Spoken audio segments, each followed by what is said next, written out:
Hello guys, యూకేలో pregnancy treatment good అని చెప్పాలా బ్యాడ్ అని చెప్పాలి నాకైతే ఏం అర్థం కాదు. ఎందుకంటే వాళ్ళు ఫస్టే చెప్తారు మీరు నార్మల్ లైఫ్ని లీడ్ చేసినట్టే ఉండండి ప్రెగ్నెన్సీ టైంలో కూడా అని చెప్తారు. మెడిసిన్ కూడా ఎక్కువ ప్రిఫర్ చేయరు. అండ్ స్కానింగ్స్ 2 టైమ్సే ఉంటాయి, 3rd month 5th month.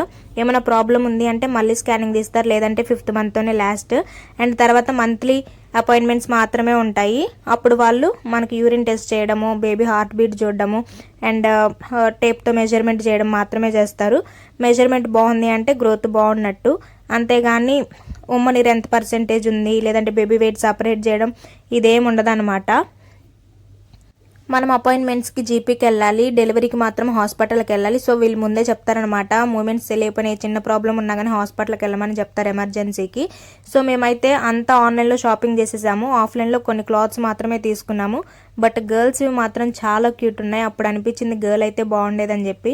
But it's okay, God decision కాబట్టి మనం ఏం చేయలేము. నేను హై స్ట్రీట్కి వెళ్ళినప్పుడల్లా మా ఆయనకి ఖర్చు పెట్టకూడదు అనుకుంటాను, బట్ అక్కడికి వెళ్ళేసరికి ఆకలేస్తుంది కాబట్టి తప్పదు. అన్హెల్దీగా బిర్యానీ, హెల్దీగా ఆరెంజ్ జ్యూస్తో